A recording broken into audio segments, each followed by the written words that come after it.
Boa noite, boa noite, boa noite. Quarentena Sessions, edição noturna, edição especial e, na verdade, muito especial, porque hoje estamos oficialmente abrindo a nossa Harmonica Week. De domingo a domingo, simplesmente apenas gaitistas. Sim, apenas gaita. Gaita, gaita, gaita. Sei que com isso fiz muita gente feliz. E uma delas é a senhora Cláudia Onishi, que é uma estudante de gaita e está sempre aqui no Coluna Blues Rock. Obrigado, Cláudia. Muito obrigado pelo apoio. Hoje, não deveria ser diferente, abrindo aí, iniciando os trabalhos, teremos simplesmente um ganhador do Blues Music Awards. Estou falando dele, senhor Dennis Gruenling. Senhor Dennis Gruenling já ganhou, na verdade, 3 Blues Music Awards. Ele ganhou em ano passado, 2019, por ser The Best Harmonica Player. E esse ano, na verdade, há coisa de 10 dias, se não me engano, uma semana, ele simplesmente ganhou 2. Um por estar na melhor banda, né? De blues tradicional. Blues tradicional, sempre leia-se, blues de Chicago, não é o Delta Blues. Delta Blues eles se referem como blues acústico. E também o de melhor disco de blues. Ambos pela Nick Moss and Band, né?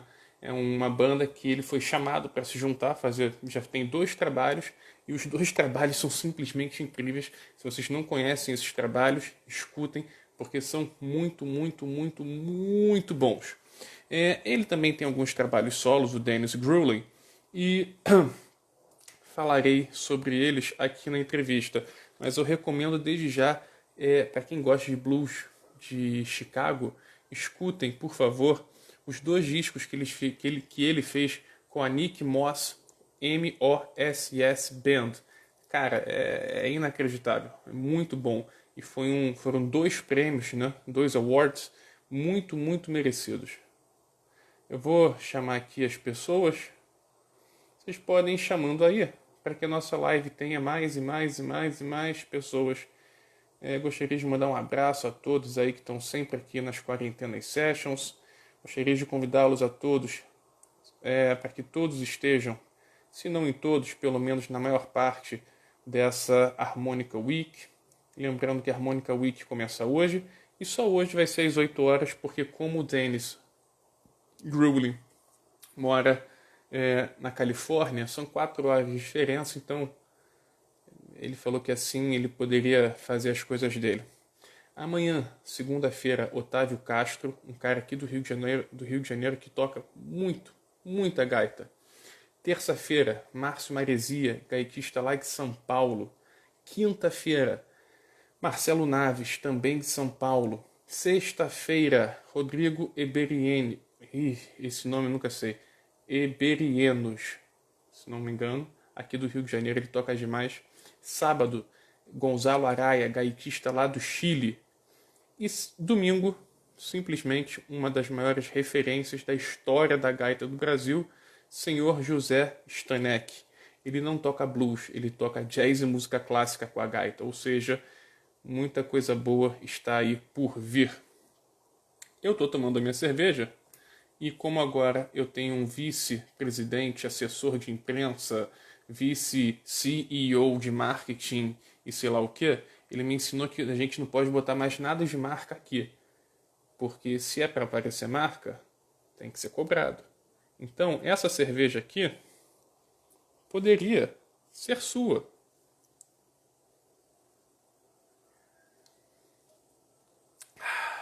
Muito bom. Pena que não é a sua cerveja. Pois bem, mas por que você não falou quarta-feira qual vai ser o gaitista? Porque quarta-feira vai ser especial.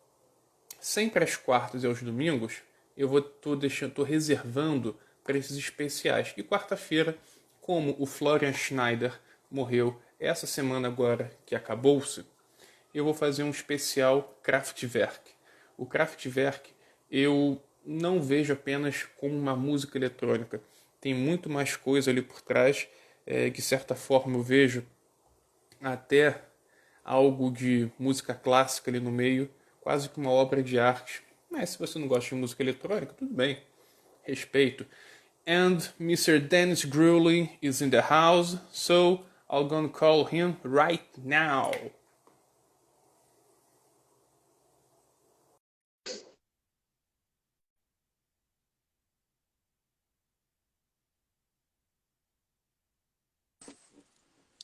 Hello.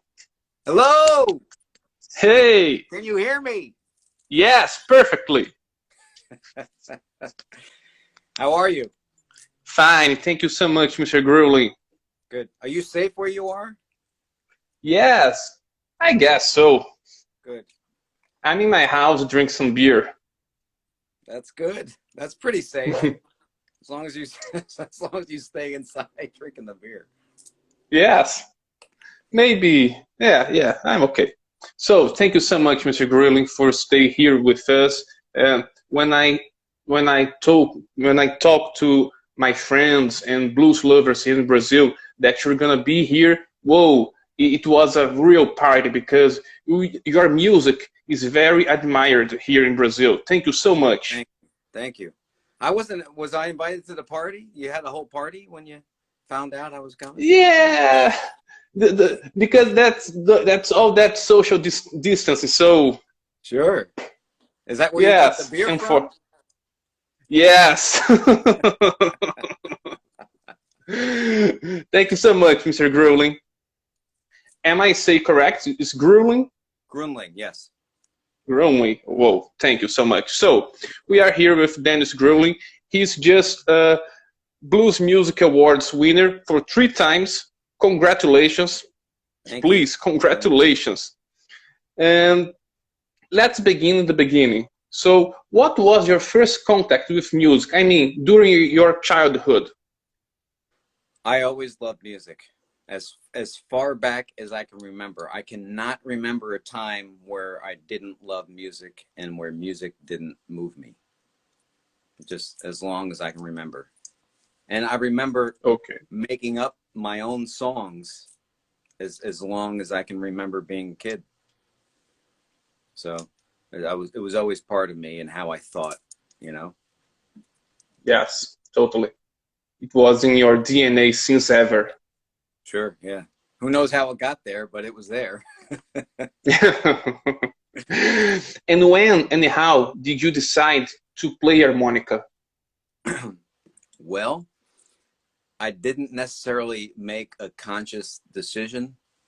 I played a little guitar as a teenager. I was into a lot of rock and roll stuff. And when I was in grade school, I played trumpet. But as I got older, the guitar thing, it just wasn't my thing, really. And I have a friend of the family who plays some guitar and some harmonica. And he just decided to give me a harmonica as a gift one year on Christmas. And he asked me if I wanted it. And I just said, okay. But, didn't seem like a big deal to me. And it was just something cool to have around. And then I heard that Harp Attack album because that's what he wanted for Christmas. And the same day I opened my first harmonica, I heard that record, and that was it. That's nice. Yeah. So you're from New Jersey, right? Yes. But you have lived for a while in New Orleans. New Orleans is musically a very, very special city. So yes. I guess it must be a huge difference between New Jersey and New Orleans. How was that difference? It was very different. First of all, culturally speaking, it was like culture shock. Coming from the New York City area, I didn't live far from New York City where I'm from. It's a different mindset. It's a different speed, of life. Everything's a little faster paced and busier.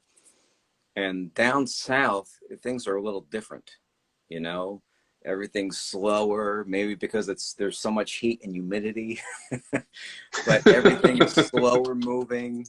and a lot different than I was used to. I loved it though. It's such a beautiful city full of historical importance, you know. I mean, the culture, the food, the architecture, the history, especially with music, you know. But that was really my first time going, spending any amount of time in the South. And, you know, I was considered, you know, a Northerner, and I was a young dude. And, you know, so I couldn't really connect too well with a lot of people down there just because, you know, younger, long haired guy from New York City area. And, you know, they have their own pool of musicians and talent. So I played on the street for a little bit, but it was totally different. I really learned a lot because I made myself practice like 8 to 12 hours a day when I was down there. And I continued it when I came back home. But yeah, it's a beautiful, I love the area. I love that city.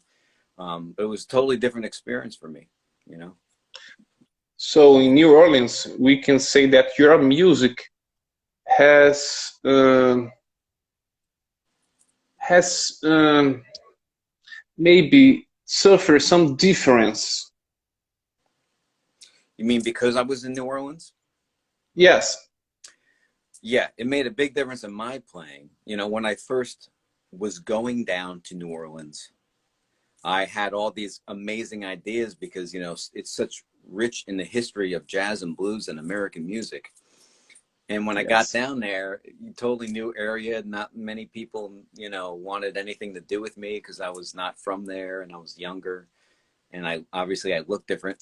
So, you know, I hooked up with some people down there. I met a few people. I met Johnny Sansone down there. I met Rock and Jake down there. They were both down there at that time. I actually met Corey Harris down there, I believe. But I was really frustrated with, you know, the lack of learning from other people because I thought it was going to be this amazing thing. So I just figured I had to do it all myself, you know. And I would go out and still see shows when I could, but I was still underage at the time. So Okay. when I couldn't go out to see shows or play with musicians on the street, I mean, every day I was learning songs every day, sometimes a couple songs every single day. Nice. Like So note nice. for note, note for note, Little Walter, Big Walter, Sonny Boy, you know, William Clark, all George Smith, you know, anywhere from 1 to 3 songs a day I was learning. Yeah. Not necessarily from harmonica, but all instruments and all artists, right? Well, what I was working on there was mostly harmonica, but when I was learning that stuff, yeah, I was obviously listening to and trying to learn what's happening with every part of the band. But I was learning the harmonica. I mean, note for note, Little Walter, Big Walter, George Smith, all that kind of stuff every day. Yeah. Nice. Rod Piazza, it's a great guy. I have already did an interview with him. Did he give some support in the beginning of your career? He was one of the first live harmonica players I saw and blew me away. And yeah, he was very friendly, you know, and I'm sure like he still does when he plays around here, when we could play around here, you know, everybody goes up and says hi, and he's influenced so many people, so many players around the world. But yeah, he was always supportive and encouraging. And I gave him a CD at one point, and he tells a story sometimes. I gave him a CD at one point, and when I saw him, because they would always see me at the shows and on the East Coast. And the next time through town, I asked him, you know, hey, you know, it's great to see you again. You know, did you ever listen to the CD? And he just kind of said, yeah, but I knew he was lying because he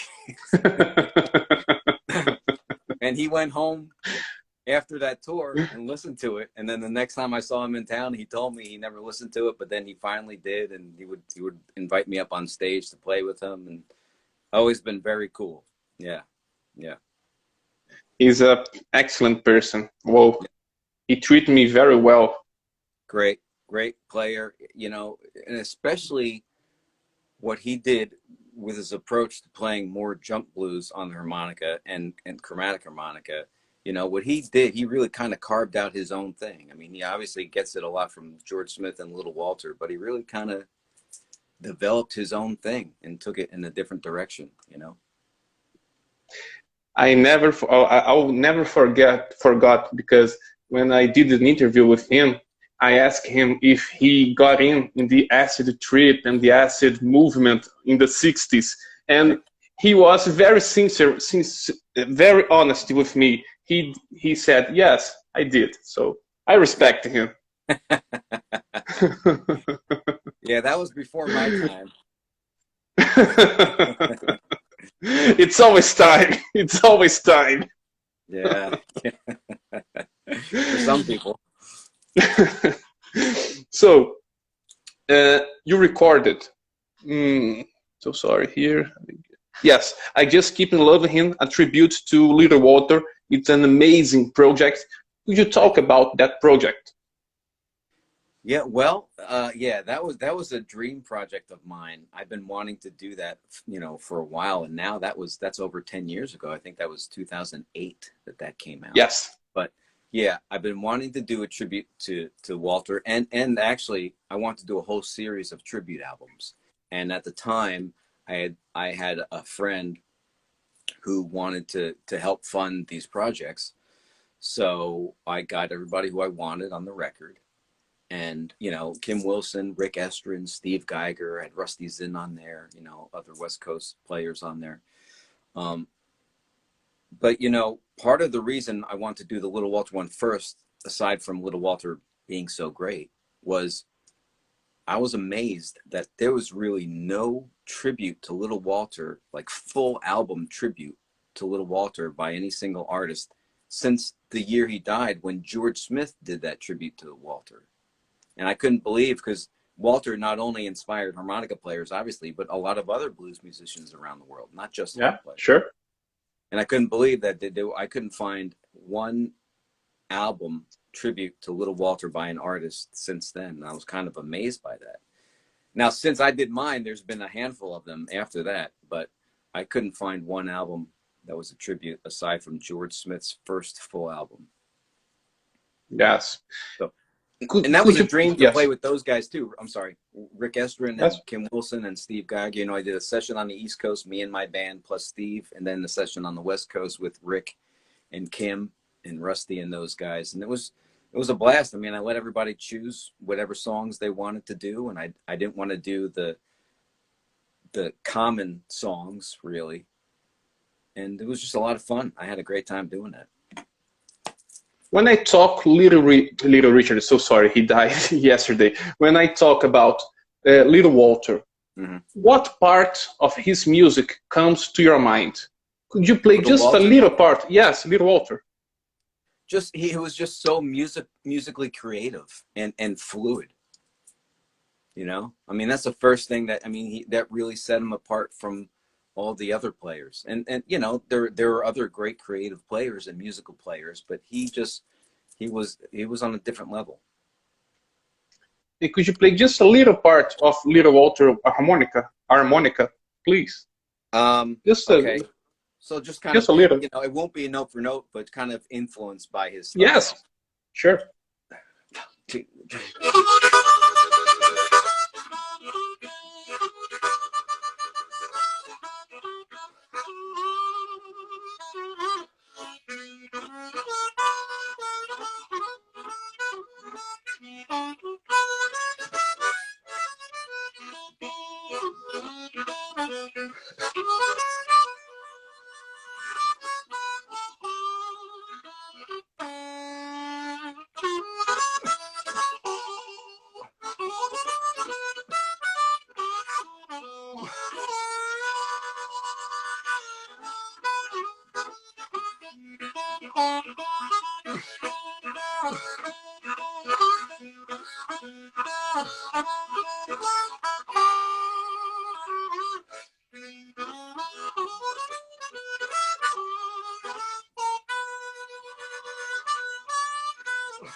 Whoa, amazing. Thank you so much, Mr. Gruenling. Thank you. I mean, he's one of my biggest influences, you know? Yes, totally. I love Little Walter, but I also liked a lot of the harmonica players from the Horo, the Delta Horo, like Sonny Terry. I love Sonny Terry. Sure, yeah. Sonny Terry, to me, I mean, he was an amazing player, definitely one of the most unique stylists. And out of all the great blues harmonica players who were a really big influence, he was not a big influence on me and my style, but I think he was so unique and so talented and an amazing player. And aside from Sonny Boy 1, I would say he ranks as one of the most important and influential harp players that is the hardest to copy. Yes, I like him because he always gives some yelling, like, you know. Yes, It was ridiculous. I'm doing this, but yeah. No, he was amazing at that. yes. Your first album that I ever heard was Up All Night from 2000, if I'm not wrong. But my favorite are the two albums with Doug Deming and the Jewel Tones. How did you meet him? Well, Doug and I knew about each other for a couple of years before we knew each other. We heard each other through, like, Kim Wilson knew both of us, and Kim Wilson brought his name up to me a couple of times, and brought my name up to Doug a couple of times. And we knew a lot of mutual friends and musicians on the scene. And at one point, he was getting ready to do a tour, and he didn't have a harmonica player with him at the time that could go. And he called me up. We spoke for about 2 hours on the phone about music and playing and experiences and things we know and how we like to perform and travel. And got off the phone, and I was on the tour that started the following week. Next week, I met him, and we shook hands, and we started touring together. That's interesting because Doug and his band, right? They give some vintage sonority to the band. Well, what do you mean by that? It reminds me the 50 blues, like you know? An older style, yeah, sure. Yes. Well, I mean, there's so many different styles, really, of traditional rhythm and blues. The Chicago blues is a big one, especially for harmonica players. But there are so many other styles going on too that were different geographical, subgenres of music. You had different styles of jump blues in Kansas City or in Texas, and some in New Orleans, which was, a lot, some more jazz oriented, but really what went on to become a lot of rock and roll from down New Orleans as well. There are so many different styles, really. Yes. And speaking of Doug Deming and his band, man, my favorite album is Rockin' All Day from 2012. What an album. Congratulations. It's amazing. You know what's funny? I was listening today, that album. So my daughter, she's 4 years old, and she watched me listen to the music and start to dancing. It was amazing. Well, I love that about music, and I love Delta blues a lot. But what I'm drawn to most is more, especially performing, is more upbeat material. Like there's a lot of great slower Chicago blues, of course, but there's a lot of great mid-tempo and up-tempo Chicago blues that is just so amazing to me. And all the jump blues stuff and the early rock and roll I love so much. And that's one of the things I love so much about rhythm and blues. It makes you move, it makes you want to dance, and I love that stuff. Yeah. And could you talk about the album, the Rockin' All Day? Rockin' All Day, gosh, I think that was from around 2012. So I was on the road with Doug for a couple of years, and we did 2 albums around the same time. One of his albums, I think it was, gosh, I'm trying to remember the name of that now. What's It Gonna Take or something? Was that around the same time? And I did my Rockin' All Day. And really, it was just a lot of songs. Some songs we had already been performing on the road together, and I want to mix, not just Chicago blues. I had a jump time band years ago where we did a lot of jump blues and swing style blues. And with Doug, he didn't do a lot of straight ahead Chicago. So I was able to throw in some Chicago blues, but then some more of the 50s rhythm and blues stuff, the other styles that I liked. Mm-hmm.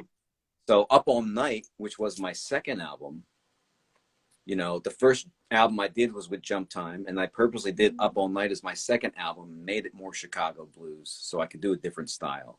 And then I did another Jump Time album after that. But when I was touring with Doug and we did that Rockin' album, you know, I want to balance and show what we do as a band too, you know, which was, you know, some Chicago blues, but some rhythm and blues stuff, some more jump blues things. And I just kind of chose songs either that we perform live or a few songs that I wanted to do with the band that we started doing after I did the record.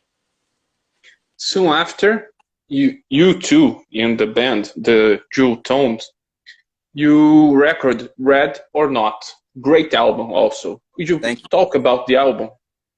Well, that was my first album where I wrote and sang everything. And yeah, so that was a big step for me because I normally wouldn't sing in front of people. I've been singing for myself for years in the car and in the shower. But when it came time to do that album, I just felt like I was really writing a lot. And I was writing even on my first album, but I was really started writing a lot more. And I just wanted to work on that aspect because everybody who was friends of mine that I looked up in business, like Kim Wilson and Rick Estrin and Jerry Portnoy and Steve Geiger and Rod Piazza, they all told me to sing, and I just wasn't ready to do it, but I just felt like it was time because I was writing so much. And I wanted it, again, I wanted to go in a little more of that 50s rhythm and blues, early rock and roll kind of feel. Because, you know, as a kid, I loved that stuff, but I didn't know it was rhythm and blues. My mom would listen to some of the 50s music, and I just thought it was oldies, you know, older style 50s music. I didn't know it was rhythm and blues. Fats Domino and Chuck Berry and Little Richard. I remember buying their 45s when I was a kid, and I didn't know it was blues, the rhythm and blues. I just thought it was cool 50s music. And so that was always a big influence on me, even before I knew what blues was and before I knew what harmonica was. So I loved that kind of 50s rhythm and blues, rock and roll kind of sound. You like that mix between all all. I do. Yes. That's and nice. To me, rock and roll really was rhythm and blues anyway. When you look at, you know, especially, you know, Little Richard, who just passed, one of the last remaining pioneer from the rhythm and blues that turned it into rock and roll. You have Little Richard, Fats Domino, Bo Diddley, and Chuck Berry, and they were really rhythm and blues artists. But with the changing times and the slightly more aggressive beat, it started being, you know, catered to a wider audience under the name of rock and roll, you know, but it was all rhythm and blues anyway. And we have one forgotten artist, Big Joe Turner. Well, there were a lot of them back then. Big Joe Turner was great. Wynonie Harris was also an important artist back then who really kind of segued into what a lot of the early rock and roll and the rockabilly bands copy. You know, there were a lot of them back then. There are many Brazilian harmonica players here in our live just for watching you. So your music is very loved here in Brazil. Well, thank you. Really, really, really, really. Could you send a hi to Claudia, because she's a harmonica student, and when I talked to her that you would be here, she went crazy, you know. Hi, Claudia. Thank you for being here. I hope. Is she watching now? Yes, sure. I hope so. Okay. Yes. I can't really see, and I see some comments and stuff, but I can't really see everything. She's here. Thank you for being here. I appreciate that. You know, I do this music because I love it, and depending on when you travel the world, you never know where the people love it more or less. And I'm just glad that people appreciate what I do because I love this music. Yes, I just will tell some names here from harmonica players that are here in our live.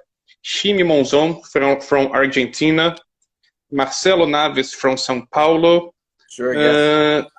Yes, Joe Marhofer from the south of Brazil. I don't know the city. I don't know the city, but they are all here just for you, man.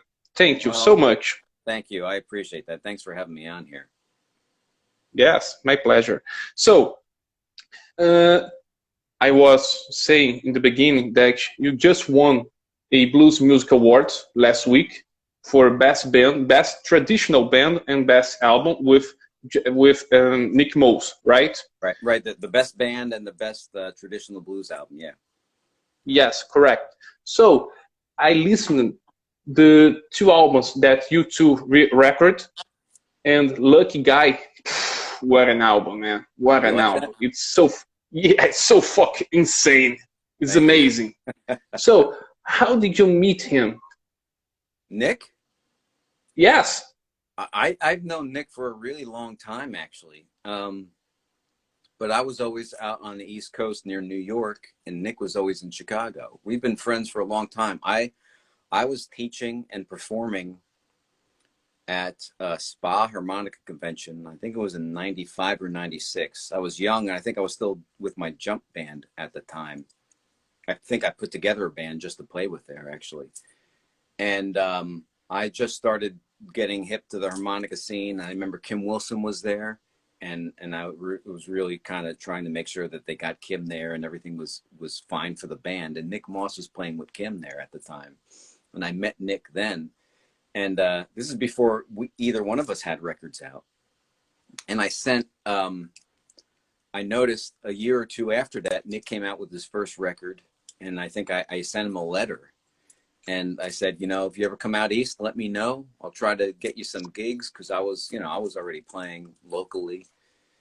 And he got in touch with me. I booked some shows, helped him book some shows, and I sat in, and we've just been friends ever since, a long time. And I knew that he loved Chicago blues, and he was good at that stuff because he spent time with the legendary blues band, Jimmy Rogers, and all that stuff. Yeah, but we share a mutual love for a lot of the same styles of blues, and he's a great player. So we've known each other a really long time, but it just kind of happened when me and Doug parted ways a couple years ago. We already were booked on a show, which was a tribute to William Clark. And Hank Mowry, who's a harmonica player up in Michigan, who was putting it together, a mutual friend, who was how really who booked the first show of me and Doug together, actually. He asked me to do the William Clark tribute, and I was booked on it with Doug, and then me and Doug parted ways, and I asked Hank, what do I do? Maybe we can get Nick. So we got Nick and the Nick Moss band to back me up, and it just worked out great. And I didn't know at the time that he was going to change the lineup in his band too. And it just kind of happened at the right time. It just kind of fell into place like that. So my tip for all watchers here, please listen to Lucky Guy, the last album of Nick Moss and Mr. Gruenling. It's insane.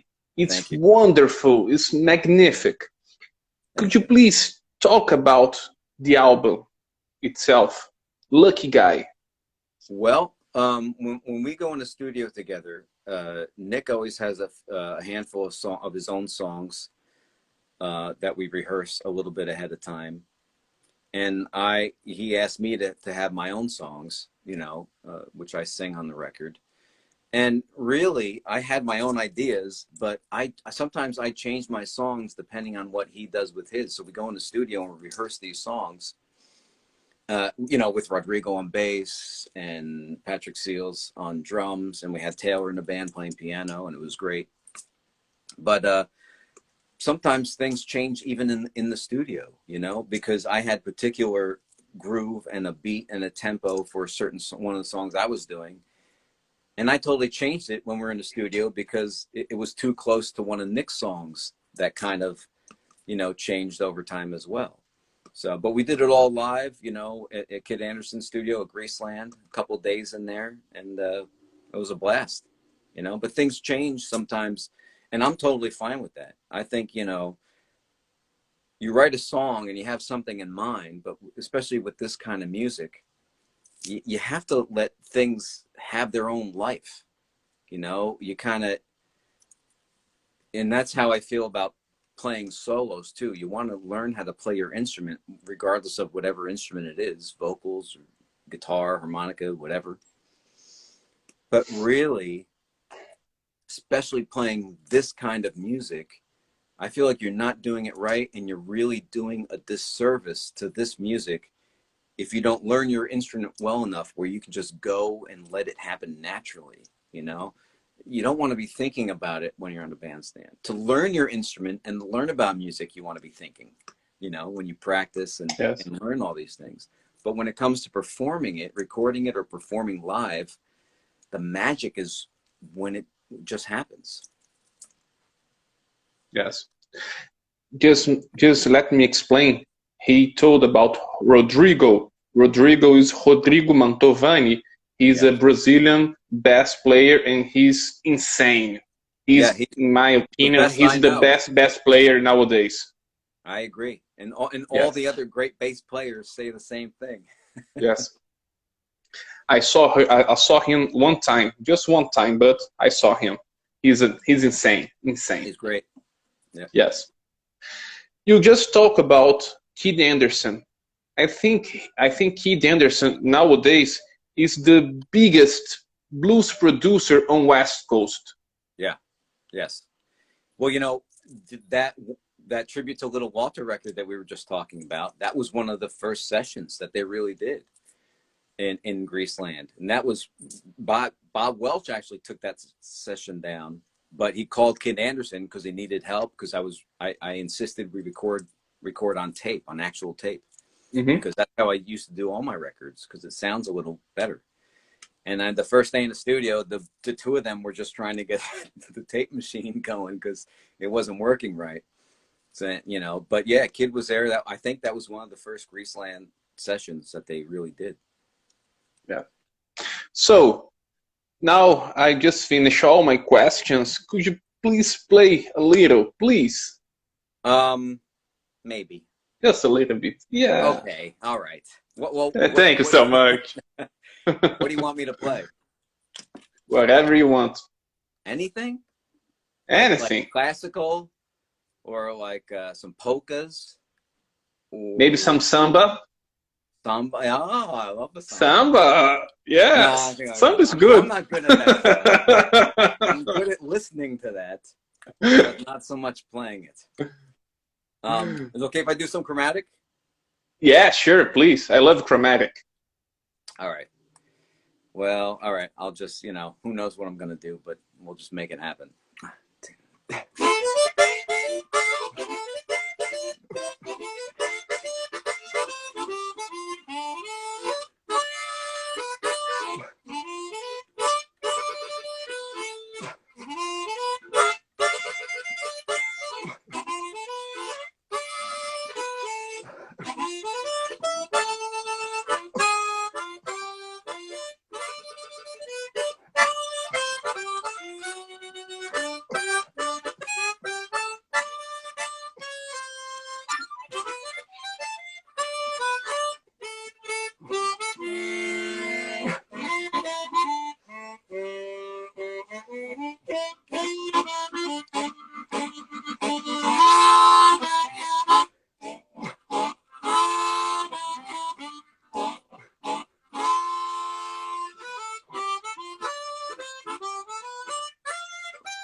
Whoa, thank you so much, Mr. Gruenling.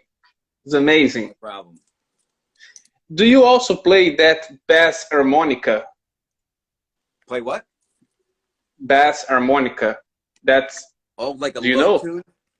Yes. A low tune harmonica or a bass harmonica? No, the low tune. I do, yes. Yeah. I've been on my first record.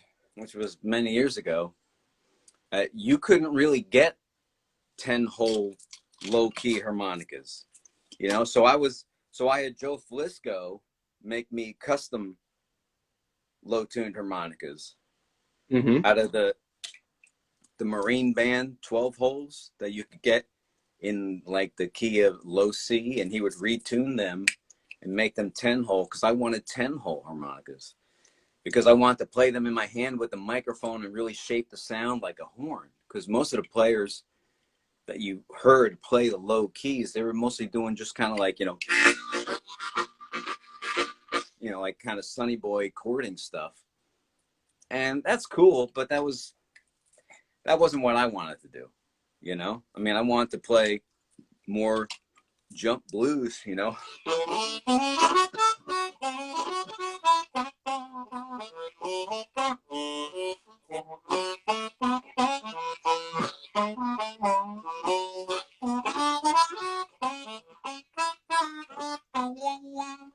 You know, to kind of approach it more like a horn kind of thing. Yes. Yeah. So, yeah, I love that. But back then, man, I had to spend a lot of money getting those made and a lot of time working on those, because bending on those, it took a lot of time getting used to that, you know? Yes. I am very happy because now with you, I've already talked with the biggest harmonica players in the world. You and Rod Piazza, Phil Nice. Wiggins, Peter Metcalf Rue, Flavio Nice. Guimarães. So I'm realizing. Thank you so much. Oh, thank you. Thanks for having me on here. Yes. So, Mr. Gruenling, thank you so much for your kindness and attention. Thank you so much for that talking. Thank you so much. Thank you. I appreciate it. Thanks for what you're doing. Yes, that's my pleasure. Thank you so much. And please, be safe.